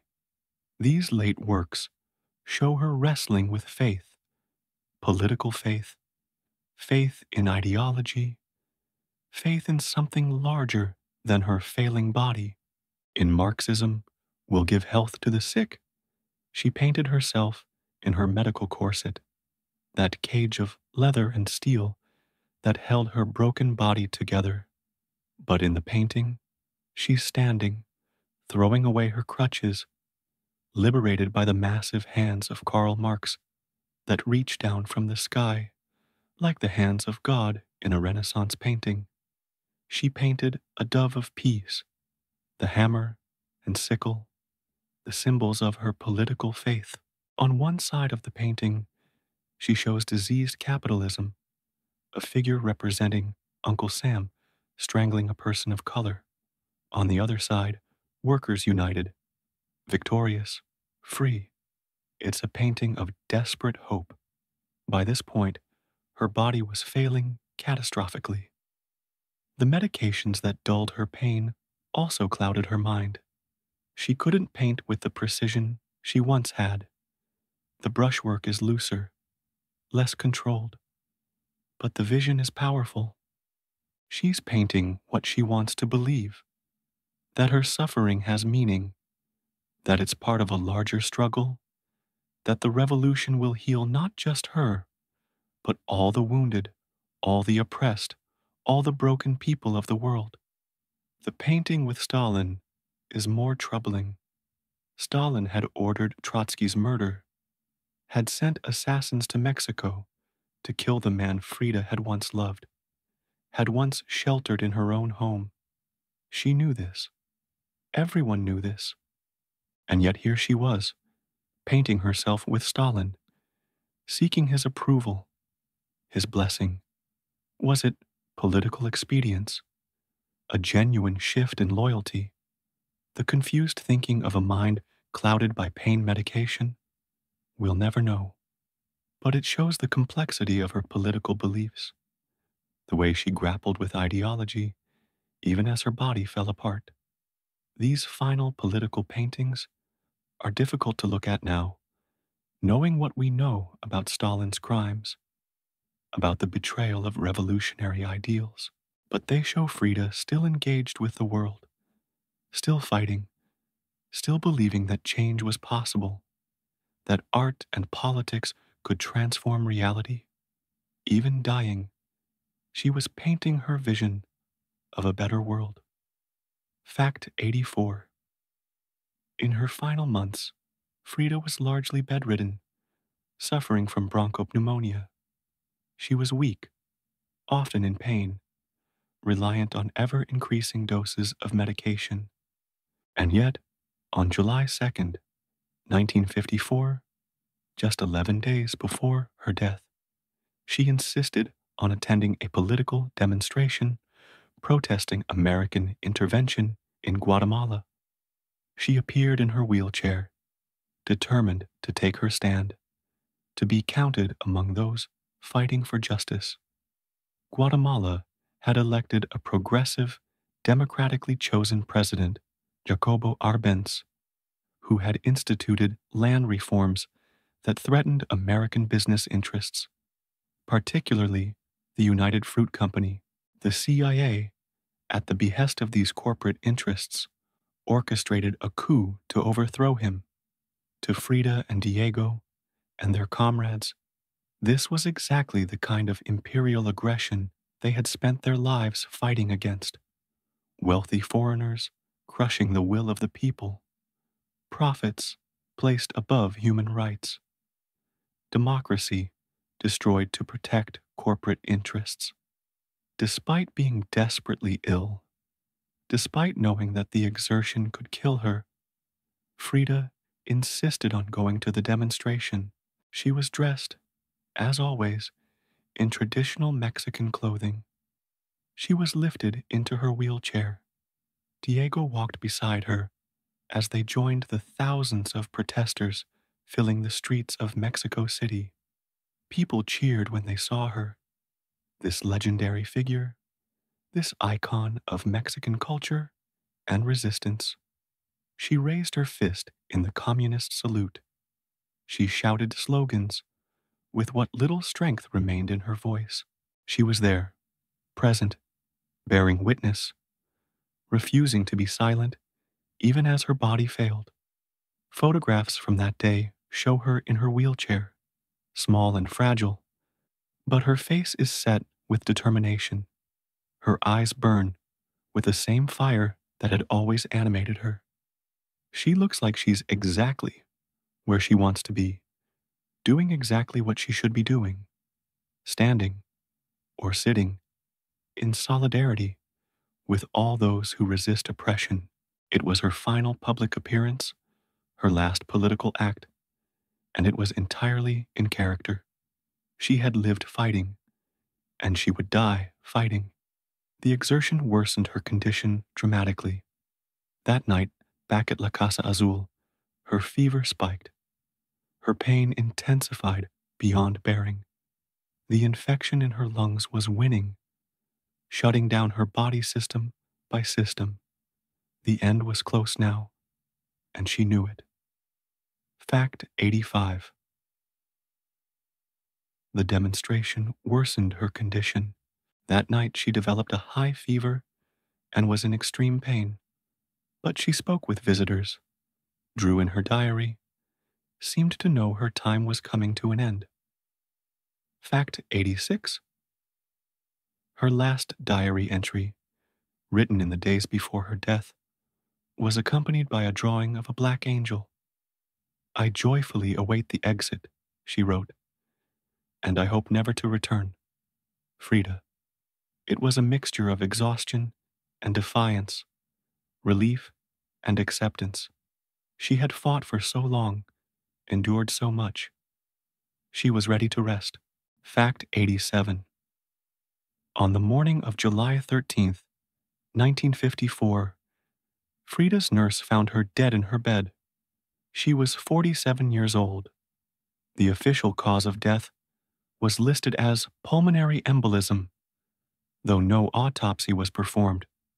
Some believe it was an accidental overdose of pain medication.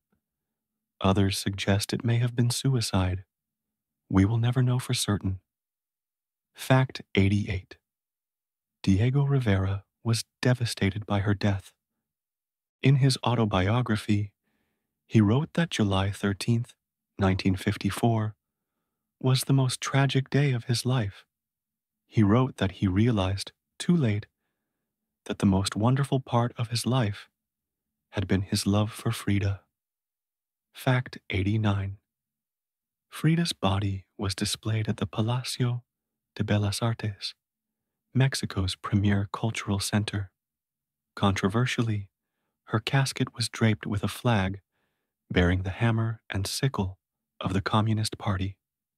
The authorities, who had organized the viewing were reprimanded for allowing this political statement, but Frida would have loved it. One last act of defiance. Fact 90. Her body was cremated according to her wishes. She had written, "I don't want to be buried. I have spent too much time lying down." When the furnace doors opened and the heat hit her body, witnesses said she sat bolt upright one last time, her hair blazing like a halo of fire, before the doors closed for the final time. Duri, Fact 91. Her ashes were placed in a pre-Columbian urn shaped like a frog and placed in her bedroom at La Casa Azul, where they remain to this day. The house became a museum in 1958, opened to the public so that people could walk through the rooms where Frida lived, worked, loved, and died. Fact 92. For decades after her death, Frida remained relatively obscure outside of Mexico. Diego Rivera's fame eclipsed hers. She was known primarily as Diego Rivera's wife, a footnote to his monumental career. But in the 1970s, a new generation of feminists discovered her work. The feminist movement of the 70s was asking new questions, looking for new heroes, searching for women whose lives and work challenged patriarchal structures. They were tired of art history books that only included men, tired of hearing about great artists who were all white and male and European. They were looking for women who had created powerful work despite the obstacles placed in their way, despite being told that women couldn't be serious artists, despite being relegated to the margins of art history. And then they found Frida. Here was a woman who had painted the female experience with unflinching honesty: menstruation, miscarriage, childbirth, the female body in all its reality. She hadn't painted idealized nudes for the male gaze. She had painted herself, her own body, in all its pain and power. She had shown what it really looked like to be a woman, to live in a female body, to endure what women endure. She had also lived her life on her own terms. She had been openly bisexual, taking both male and female lovers at a time when such behavior was scandalous. She had defied gender norms, sometimes dressing in men's clothing, exaggerating her masculine features instead of hiding them. She had been politically active, joining the Communist Party, protesting injustice, refusing to be quiet and decorative. She had competed with men in the art world and won, achieving recognition as an artist in her own right, not just as someone's wife. The feminists embraced her as an icon, a symbol of what women could be: strong, creative, uncompromising, authentically themselves. They wrote about her in feminist journals. They organized exhibitions of her work. They analyzed her paintings through a feminist lens, seeing in them explorations of female power and female pain that had been ignored or misunderstood by previous critics. Galleries began showing her work more prominently. Museums that had relegated her paintings to storage brought them out for special exhibitions. Books were written about her, not just as Diego's wife, but as an artist and thinker and revolutionary in her own right. Slowly, inexorably, her reputation grew. By the 1980s, she was no longer a footnote. She was a major figure, someone whose work deserved serious critical attention. Fact 93. The feminist movement embraced Frida as an icon, a woman who painted the female experience with brutal honesty, who depicted miscarriage and physical pain and emotional trauma without flinching. She showed what it meant to be a woman in a body, in a world that so often diminished and dismissed female experience. What made Frida particularly powerful as a feminist icon was that she didn't prettify female experience. She didn't paint beautiful women in beautiful clothes doing beautiful things. She painted the reality of women's lives, the blood, the pain, the difficulty. She painted what it felt like to miscarry, to have your body fail you, to want desperately to have a child, and be unable to safely do so.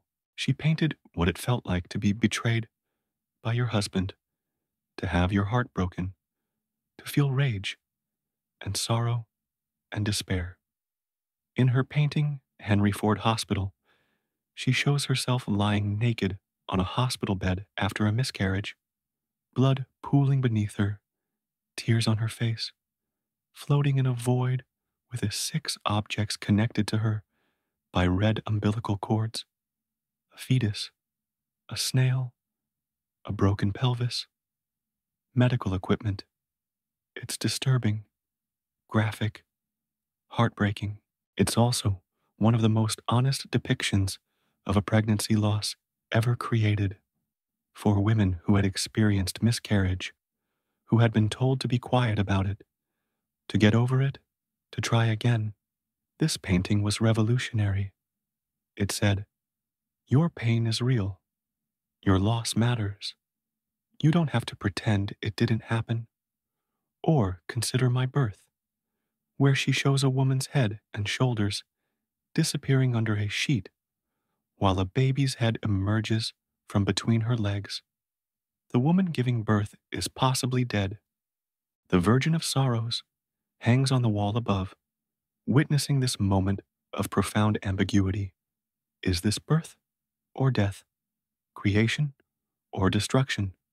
Hope or tragedy?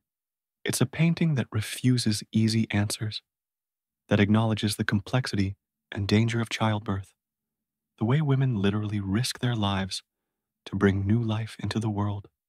She painted herself with her body cut open, her heart exposed and bleeding, her spine crumbling. She painted herself bound by medical corsets, by cultural expectations, by the limitations of her damaged body.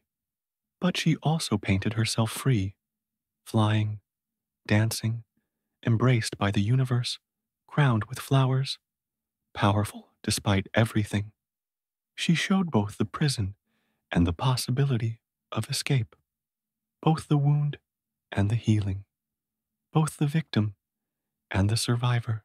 For women who had been taught to hide their pain, to smile through their suffering, to be pleasant and decorative and accommodating, Frida's work was liberating. She gave them permission to be honest, to be angry, to show their wounds, to demand to be seen as fully human, complex, contradictory, capable of both great suffering and great strength. Fact 94.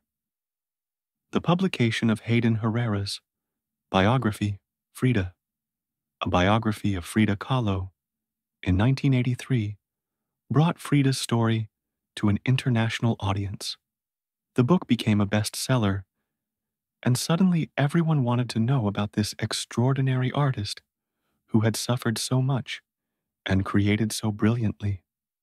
Herrera's biography was meticulously researched, drawing on interviews with people who had known Frida, on Frida's own letters and diary, on archival materials that had never been examined before.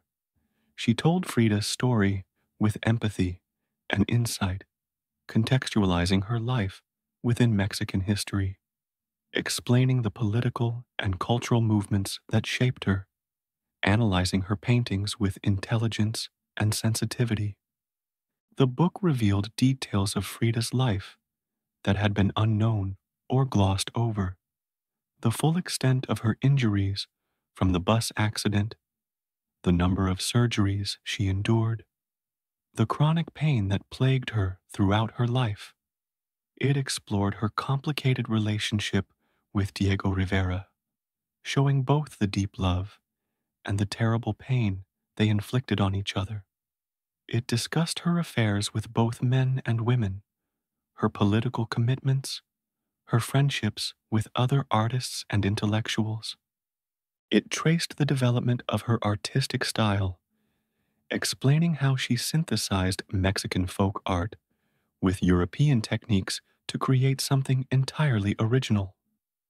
Most importantly, it took Frida seriously as an artist, analyzing her paintings with the same rigor that would be applied to any major artist.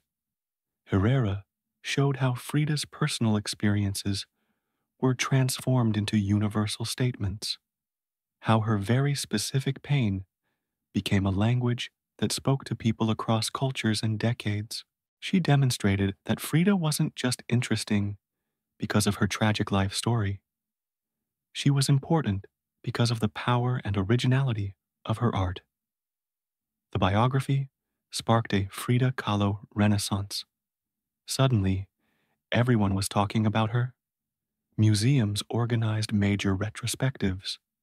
Art historians wrote scholarly articles. Her paintings, which had sold for modest sums, began commanding high prices at auction. Her face appeared on magazine covers. She became, in the language of our time, a celebrity, not just admired, but iconic, recognizable cultural currency. Fact 95. In 2002, the film Frida, starring Salma Hayek and directed by Julie Taymor, introduced Frida to a whole new generation. The film was nominated for 6 Academy Awards and won 2. Frida Kahlo became a household name, her iconic face instantly recognizable worldwide. Salma Hayek had been passionate about bringing Frida's story to the screen for years, seeing in Frida a fellow Mexican woman who had refused to be limited by others' expectations. She not only starred in the film, but also produced it, fighting for years to get it made, to get the funding, to assemble the right creative team. Her performance was luminous, capturing Frida's vitality, her humor, her sensuality, her pain, her unbreakable spirit. Julie Taymor, known for her visually innovative work in theater and film, brought Frida's paintings to life in stunning sequences where the paintings became animated, where Frida walked into her own artwork, where the boundaries between life and art dissolved. The film was visually gorgeous, shot in vibrant colors that matched Frida's palette, filled with Mexican imagery and symbolism, creating a cinematic experience that felt like stepping into one of Frida's paintings. The film didn't shy away from the difficult aspects of Frida's life, the pain, the infidelities, the politics, the suffering, but it also celebrated her joy, her defiance, her creativity, her capacity for love despite everything. It showed a complicated woman, not a saint or a victim, but a fully realized human being with flaws and strengths, capable of both great love and great rage. When the film was released, it introduced millions of people to Frida who had never heard of her before. Young women, in particular, connected with her story. This woman who had transformed her suffering into art, who had refused to let her body's limitations define her, who had lived passionately and loved fiercely and created brilliantly despite every obstacle. She became a role model, an inspiration, proof that it was possible to take your pain and make something beautiful from it. Fact 96. Today, Frida Kahlo is one of the most valuable artists in the world. Her painting Roots sold at auction for $5.6 million, setting a record for a Latin American artist, a painting that once might have sold for a few $100s now commands millions. But the financial value is almost beside the point. What's more significant is her cultural value, the way she has become embedded in our collective consciousness. She is one of the few artists whose face is as famous as their work, whose biography has become as important as their artistic output. She transcends the art world, existing as a cultural symbol, an icon of creativity and resilience and authentic self-expression. You can buy Frida Kahlo tote bags and coffee mugs and t-shirts and Halloween costumes. Her face appears on everything from high fashion to fast fashion, from museum catalogs to street art. She's been the subject of ballets and operas and plays. Musicians have written songs about her. Poets have written poems. She appears in novels and graphic novels, in documentaries and feature films, in academic dissertations and popular magazines. Some people worry that this commercialization diminishes her, turns her into a brand, reduces her complexity to a few easily reproducible images. The flowers in her hair, the unibrow, the traditional Mexican dress. They're not entirely wrong. There's something uncomfortable about seeing this woman who suffered so much, who painted such difficult subjects, reduced to a cute image on a coffee mug or a trendy fashion statement. But there's also something democratic about it, something Frida herself might have appreciated. She believed art should belong to the people, not just to the elite. She painted in a style inspired by folk art, by the art of ordinary people. She wanted her work to speak to everyone, not just to educated collectors and museum curators. So perhaps she would be pleased that her image is everywhere, that people who might never visit an art museum wear her face on their shirts, carry her image on their bags, encounter her every day in small, mundane ways. She has become bigger than herself, transformed into a symbol of so many things: Mexican pride, feminist resistance, LGBTQ plus authenticity, disability rights, artistic creativity, personal resilience. Different people see different things in her, find different meanings in her life and work. She's become a mirror in which we see ourselves, our own struggles, our own dreams, our own potential to transform pain into beauty. Fact 97. More than that, Frida has become a cultural phenomenon. Her face appears on everything, from tote bags to coffee mugs to Halloween costumes. She has been both celebrated and commercialized, transformed into a brand. The term Freedomania has been coined to describe this cultural obsession. Some worry this commercialization trivializes her work, but others see it as democratization.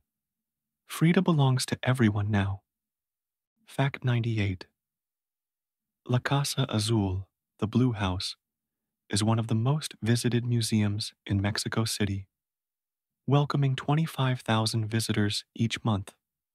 People come from all over the world to walk through her garden, to see the kitchen with its ceramic dishes, to stand in her studio where the easel still waits, to look up at the mirror above her bed and imagine what it was like to be Frida, painting herself into existence. Fact 99. Frida Kahlo has become a symbol of resilience, of transforming pain into art, of refusing to be diminished by circumstance. She appeals to marginalized communities of all kinds: feminists, the LGBTQ plus community, people with disabilities, artists who work outside the mainstream. She showed that survival itself can be an act of creation, that making beauty in the face of suffering is a revolutionary act. Love fact 100. Perhaps the most important fact about Frida Kahlo is this: she lived entirely, passionately, on her own terms. She loved fiercely. She suffered profoundly. She created fearlessly. She refused to let anyone, not illness, not injury, not society's expectations, define who she was. She painted her reality, her truth, and in doing so, she gave us all permission to do the same.